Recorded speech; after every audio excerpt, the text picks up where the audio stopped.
Assalamualaikum warahmatullahi wabarakatuh. Alhamdulillah bertemu dengan saya Dewi di channel Dewi Qur'ani Official. Pada pertemuan kali ini kita akan membahas tentang makharijul huruf bagian pertama. Tapi sebelum kita mulai, jangan lupa untuk subscribe dan tekan tombol loncengnya ya, untuk bisa membagikan video-video terbaru dari saya. Terima kasih. Wassalamualaikum warahmatullahi wabarakatuh. Kita langsung saja ke pembahasan makharijul huruf. Sebelum kita membahas lebih lanjut tentang makharijul huruf, kita harus paham betul apa arti makharijul huruf atau makhraj huruf. Nah, secara bahasa makharijul huruf itu tempat keluarnya sesuatu. Nah, sedangkan secara istilah tempat keluarnya huruf, maksud huruf di sini yaitu huruf hijaiyah ya, yang padanya berhenti suara dari sebuah lafaz atau pengucapan yang dengannya dibedakan suatu huruf dengan huruf lainnya. Jadi poinnya adalah makharijul huruf atau makhraj huruf itu tempat keluarnya huruf-huruf hijaiyah. Nah, kita harus memahami betul arti dari makharijul huruf itu sendiri. Nah, karena makharijul huruf atau makhraj huruf ini sangat besar kaitannya dengan cara-cara pengucapan huruf-huruf hijaiyah maupun hukum bacaan dalam Al-Quran, seperti itu. Setelah kita mengetahui makharijul huruf atau makhraj huruf itu, di sini makharijul huruf terdiri dari 17 makhraj. Nah, jadi di dalam Al-Quran kita mempunyai 17 makhraj. Nah, di 17 makhraj ini sebenarnya banyak beberapa pendapat, perbedaan pendapat ya. Ada yang berpendapat 29 makhraj, 17 makhraj, ada yang 16 makhraj maupun ada yang 14 makhraj. Tetapi pendapat yang lebih banyak yang lebih kuat yaitu 17 makhraj. Jadi dapat disimpulkan di dalam Al-Quran terdiri dari 17 makhraj ya, yang akan dibahas di pembahasan kita kali ini. Nah, di dalam 17 makhraj ini secara umumnya ada di 5 tempat. Yang pertama al-jauf, yang kedua al-hal, yang ketiga al-lisan, yang keempat asy-syafatan, dan yang terakhir al-khayshum.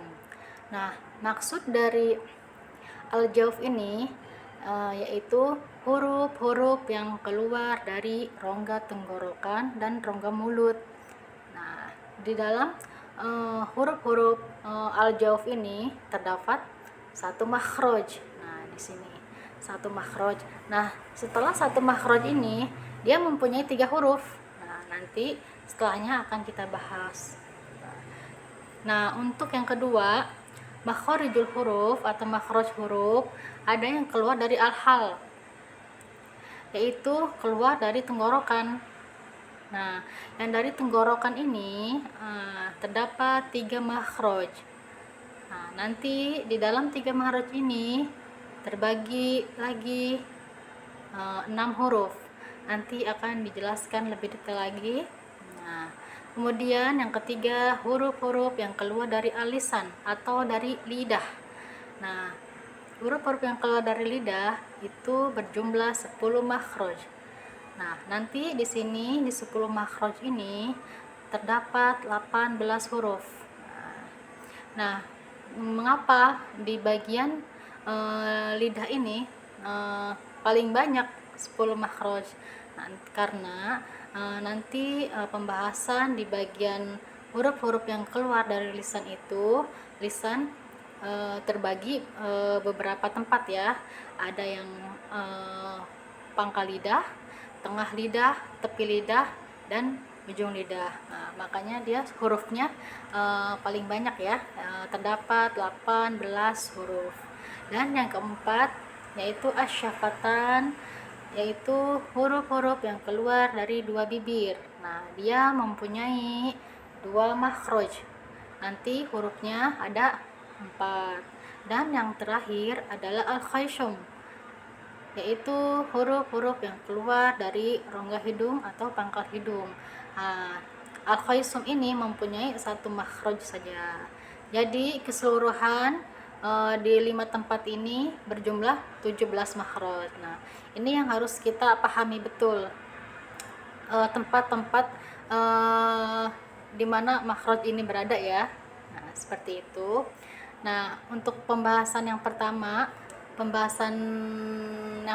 yaitu kita bahas makharijul huruf yang keluar dari rongga tenggorokan dan rongga mulut, yaitu al-jauf. Nah, apa sih al-jauf itu? Nah, kita lihat ya.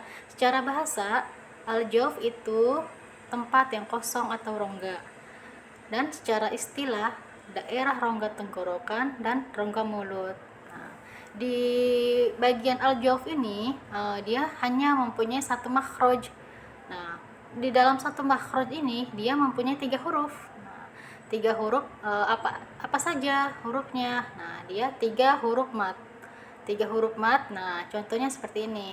Yang pertama ada mat alif. Nah, sebelumnya huruf yang berharokat fathah.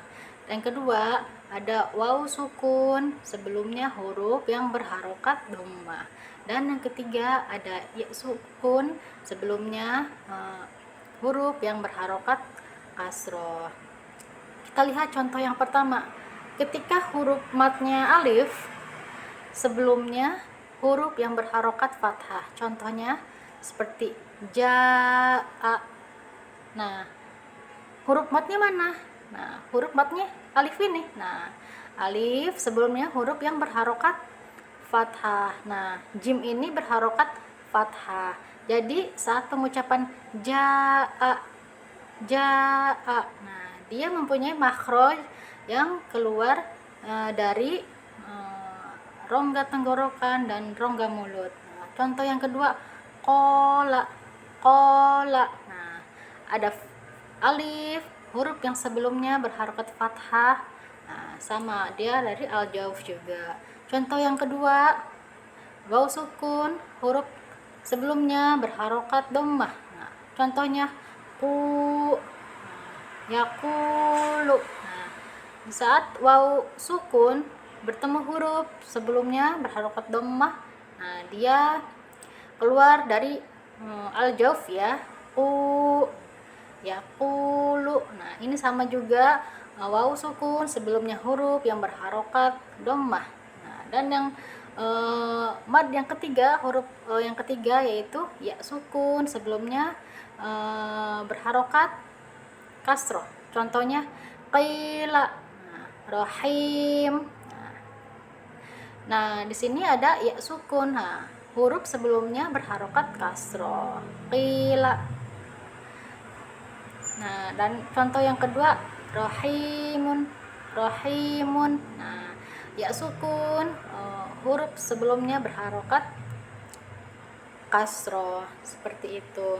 Dan untuk 3 huruf mad seperti ini biasanya kita hukumkan mad tabi'i. Jadi setiap ada hukum bacaan mad tabi'i, nah seperti ja'a, ku, qila. Nah, dia termasuk huruf-huruf yang keluar dari rongga tenggorokan dan rongga mulut.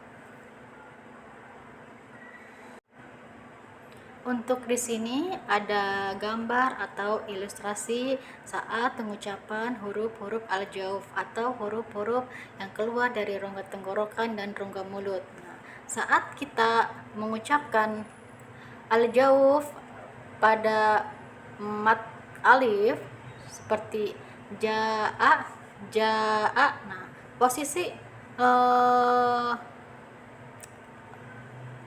tenggorokan kita atau mulut kita seperti ini.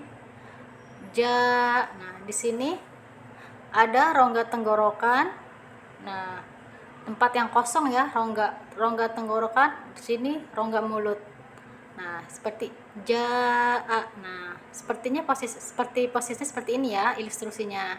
Nah, ketika pengucapan kasroh bertemu dengan ya sukun, contohnya seperti qila, qila. Nah, posisi mulut kita seperti ini. Nah, di sini ada rongga tenggorokan, ada ruang yang kosong dengan rongga mulut. Di sini ada rongganya ya di sini. Dan yang ketiga, saat kita pengucapan huruf mad waw yang didahului huruf yang berharokat dhammah, contohnya ku, ku. Nah, posisi mulut kita, posisi tenggorokan, lidah seperti ini. Masih terdapat rongga tenggorokan dan rongga mulut. Seperti itu. Cukup sekian pembahasan tentang makharijul huruf bagian pertama. Kurang lebihnya mohon maaf, semoga bermanfaat. Terima kasih. Wassalamualaikum warahmatullahi wabarakatuh.